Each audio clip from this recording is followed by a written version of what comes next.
नमस्कार, मैं हूँ शैलेश कुमार सिंह और आप देख रहे हैं एचएस न्यूज़। इस वक्त हम बिहार की राजधानी पटना में बेशक बैठे हों, लेकिन आपको अभी हम बिहार की राजनीति के बारे में बात नहीं करेंगे। आपको यहाँ से सीधे लिए चलते हैं यूपी की राजधानी लखनऊ में, जहाँ पे राजनीति ने एक नई करवट बदल ली है।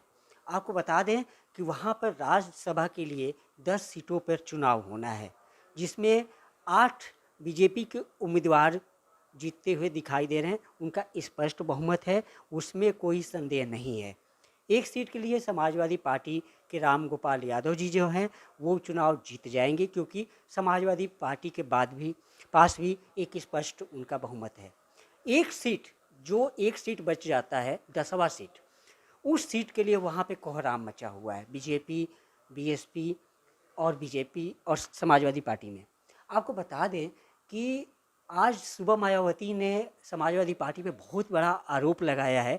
उन्होंने कहा है कि समाजवादी पार्टी जो है धोखेबाज है और उन्होंने हमारे विधायकों को तोड़ने की कोशिश की है। आपको बता दें कि बीएसपी के 5 से 7 विधायकों ने बगावत कर दी है और उन्होंने समाजवादी पार्टी को वोट देने का मन भी बना लिया। इसी सारे मुद्दे पे बात करने के लिए हमारे साथ हमारे सहयोगी पत्रकार राज मिश्रा हैं और इस पूरे समीकरण पे हम बात करके समझना चाहेंगे कि एक सीट के लिए राजनीति कहाँ जा रही है। क्या ये 2022 का भी एक नया समीकरण को ईजाद कर रही है या ये केवल राज्यसभा सीट तक ही सीमित रहेगी। राज मिश्रा, बीजेपी में एक नया समीकरण पैदा हो रहा है, बीजेपी में नहीं बल्कि ये कहा जाए कि बीजेपी और बीएसपी में।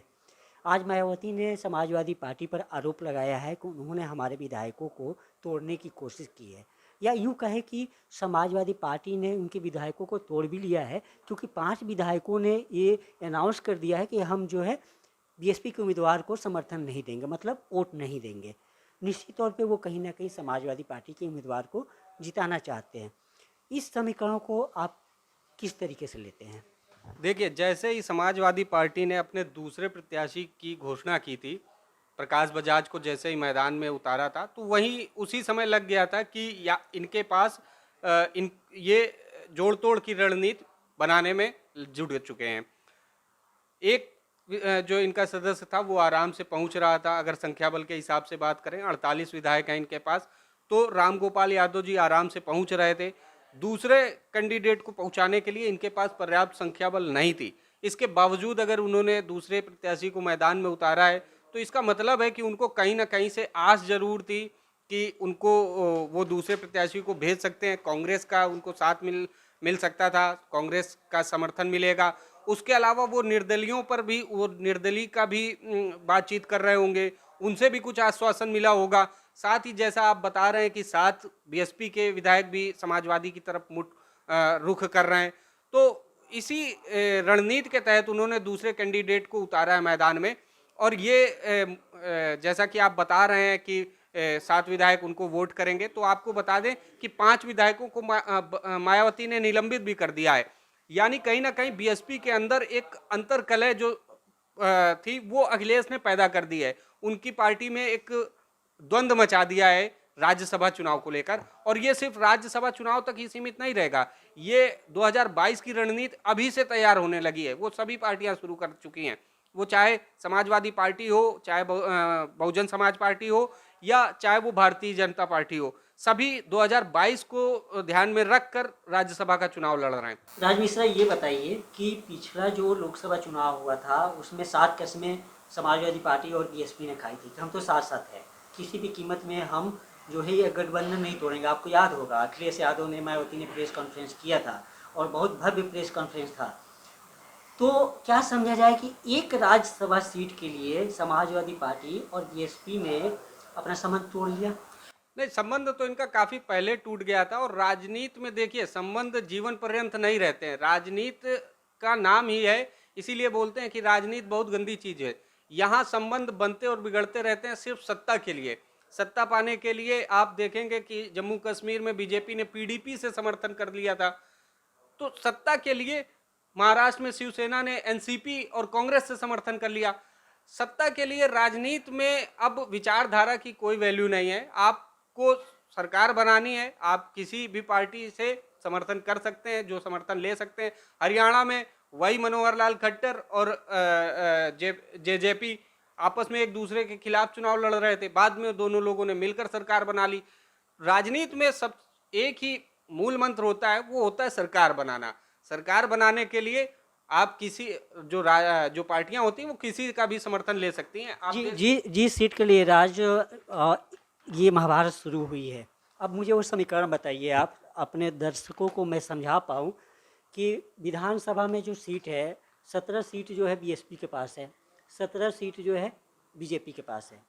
बीजेपी के पास जो अपना दल, जो उनका गठबंधन का दल है, उनके पास 9 सीट है और 3 निर्दलीय है। तो अगर बीजेपी का ही देखा जाए तो बीजेपी का 20, 9 और 3 जोड़ के जो है 29 हो, 17, 3 और 9 जोड़कर 29 हो जाता है। तो बीजेपी फिर क्यों समर्थन देगी बीएसपी को? क्योंकि उनका तो और मात्र 7 अगर कैंडिडेट आ गए तो 36 का आंकड़ा मिलते ही उनका अपना राज्यसभा का उम्मीदवार निकल जाएगा। देखिए, जैसे ही बीजेपी ने सिर्फ 8 कैंडिडेट उतारे मैदान में, तो इसका कहीं ना कहीं एक संकेत था कि वो चाह रही थी कि बीएसपी का एक उम्मीदवार राज्यसभा में भेजे। और ये इसके पीछे भी एक बड़ी लंबी उनकी जो सोच है, एक रणनीति है, उसके तहत ये काम किया गया। हाल ही में हाथरस कांड पर जिस तरीके से राजनीति हुई, उससे कहीं ना कहीं बीजेपी से दलित वोट बैंक नाराज हो गया था। उसको मनाने के लिए राज्यसभा की एक सीट कुर्बान की बीजेपी ने। 2022 में 2022 का रणनीति भी यहीं से जो उसी रणनीति के तहत काम किया गया। आप देखेंगे कि जो सीटों का बंटवारा हुआ बहुत सोची समझी रणनीति के तहत हुआ।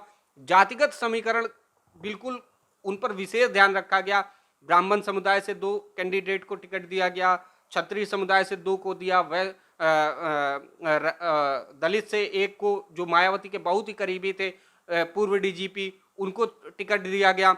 उसके अलावा यूथ को मौके दिए गए। आप सीमा दुबे हों, साक्य हैं, मुझे पूरा नाम नहीं याद आ रहा है आगे का। तो कहीं ना कहीं एक पूरी सोची समझी रणनीति के तहत काम किया जा रहा है और 2022 पर फोकस करके अभी से काम किया जा रहा है। ये बताइए, अब लड़ाई जो है समाजवादी पार्टी और बीएसपी में एक सीट को लेकर है, क्योंकि बीएसपी ने अपना उम्मीदवार गौतम साहब को उतारा हुआ है और प्रकाश जी को जो है समाजवादी पार्टी ने उतारा हुआ है। बीजेपी जो है यहाँ पे गेम चेंजर की भूमिका में है, किंग मेकर की भूमिका में है। तो आपको क्या लगता है कि बीजेपी जो है बीएसपी का ये सीट निकाल कर 2022 का एक नए गठबंधन के बीज बोती हुई दिखाई दे रही है? देखिए, अभी आप हाल में देखेंगे तो मायावती का वोट बैंक तो उसका तो जनाधार जो है वो पूरी तरीके से खिसक चुका है। लेकिन चंद्रशेखर आजाद, जिन रावण जो बोले जाते हैं, उनका एक बड़ा क्रेज यूपी की राजनीति में पैदा हो रहा है। दलित वोट बैंक उनकी तरफ, जो दलित युवा हैं वो काफ़ी उनकी ओर झुक रहे हैं। कहीं ना कहीं बीजेपी को उनसे ज़्यादा खतरा है मायावती की अपेक्षा। इसलिए बीजेपी मायावती को प्रमोट कर रही है कि जो रावण है वो आगे ना बढ़ सके और मायावती उनको नुकसान करें। आगे अगर आप देखेंगे तो 2022 में मुझे लगता है कि रावण जो है बसपा के खिलाफ चुनाव लड़ेगा और हो सकता है समाजवादी पार्टी उनको अपने साथ जोड़ने का प्रयास करे, क्योंकि अखिलेश हमेशा, आप पिछले कई चुनाव से देख रहे होंगे, नए नए प्रयोग कर रहे हैं। आप विधानसभा की चुनाव की बात करें तो उन्होंने राहुल गांधी से समझौता किया था, कांग्रेस के साथ मिलकर चुनाव लड़े थे। लोकसभा चुनाव में उन्होंने बसपा को, मायावती से समझौता कर लिया और बीजेपी ने यहाँ तक बोला कि सांप नेवले का दोस्ती हो गई। हालांकि वो बहुत दिन तक चली नहीं और मायावती, आप देख रहे होंगे कि वो मौका परस्त नेताओं में एक नंबर 1 मानी जाती हैं। यानी उन्हें जहाँ भी अपना फायदा समझ में आता है वो उधर झुक जाती हैं। बीजेपी इस समय, बीजेपी में भी जो राजनीतिक हैं, जो बीजेपी के अमित शाह चाणक्य माने जाते हैं राजनीति के, तो कहीं ना कहीं ये 2022 को पूरी तरीके से टारगेट करके और मायावती को प्रमोट करके चंद्रशेखर का जो जनाधार है उसको खिसकाने की कोशिश की जा रही है और उसी के तहत राज्यसभा का चुनाव में मायावती को समर्थन दिया जाएगा। मुझे ऐसा लगता है। आप एक मोटा मोटी समझाइए, ये राज्यसभा के 1 सीटों की लड़ाई है या 2022 विधानसभा की लड़ाई अभी से शुरू हो गई है? देखिए, राज्यसभा के 1 सीट की लड़ाई तो कतई नहीं है। ये आप समझिए, ये 2022 की लड़ाई है। ये 2022 में अगर भाजपा और बसपा मिल जाएं तो इसमें कोई आश्चर्य वाली बात नहीं होगी। ये गठबंधन के संकेत अभी से नजर आने लगे इस राज्यसभा चुनाव से। दोनों की मजबूरी होगी। भाजपा की मजबूरी ये होगी कि वो अकेले चंद्रशेखर आज़ाद का सामना करने में उतने सक्षम नहीं रहेंगे। हाल ही की घटनाओं में जिस तरीके से उनको दलित वोट बैंक का समर्थन मिला, भाजपा उसमें पिछड़ती नजर आई। तो इसलिए मायावती को आगे करके वो दलित वोट बैंक को एक बार फिर से अपने साथ जोड़ने की कोशिश करेंगे। वहीं मायावती अपने खोए हुए जनाधार को वापस पाने के लिए भाजपा के सामने घुटने टेकने में मजबूर हो जाएंगी। और 2022 में अगर दोनों आपस में मिल जाते हैं तो कोई, मुझे नहीं लगता कि कोई बहुत आश्चर्यजनक बात होगी वो। तो आप देख सकते हैं कि राजनीति में हर दिन नया होता है। यहाँ पे असंभव जैसा कुछ भी नहीं होता है। यूपी की राजनीति में एक नया समीकरण बनते हुए दिखाई दे रहा है। बेशक राज्यसभा का चुनाव हो, लेकिन 2022 की एक नई समीकरण की, एक नई गठबंधन की नींव पड़ती हुई दिख रही है। Shailesh Kumar Singh, HS news. देश और दुनिया से जुड़ी सभी प्रमुख खबरों के लिए हमारे चैनल को सब्सक्राइब करें और लेटेस्ट वीडियो पाने के लिए बेल आइकन को जरूर दबाएं। साथ ही हमारे वीडियो को लाइक और शेयर करना ना भूलें।